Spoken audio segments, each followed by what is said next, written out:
Hi, I'm Ed Monchen from the Access to Medicine Index, and it's a pleasure to be here at this important conference. Thank you. Um, I was wondering if you could talk to us a little bit about your feelings about the pipeline for drug discovery as it relates to NTDs. Yeah.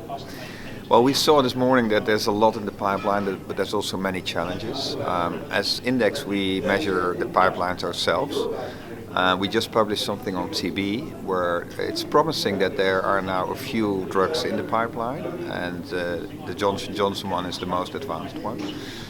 So I think NTD is getting more traction from the industry, but there's also a lot of neglected diseases. So some are more neglected than others, which get less attention. And I think the ones who have a commercial potential, like dengue, they are probably served first, and there are huge investments there.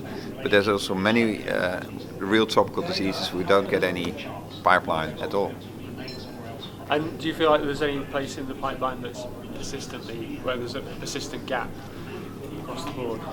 Yeah, if you look at Belluri or Jaws, I haven't heard those two diseases at all this morning, and they are typically not having any commercial potential.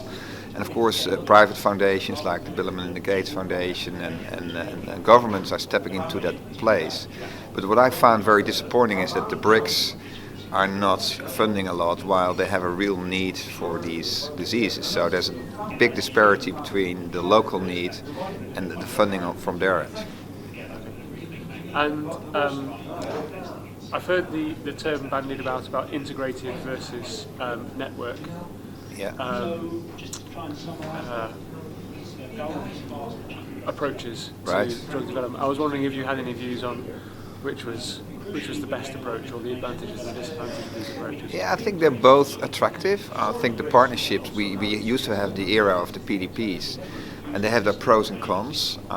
They are very costly, and they not always deliver real additional health outcomes. So there are not that many very successful. I think the NDI is one of the ones who is one of the more successful programs. MMV maybe as well. So PDPs are important, they will be important, but I think the integrated approach is also very interesting.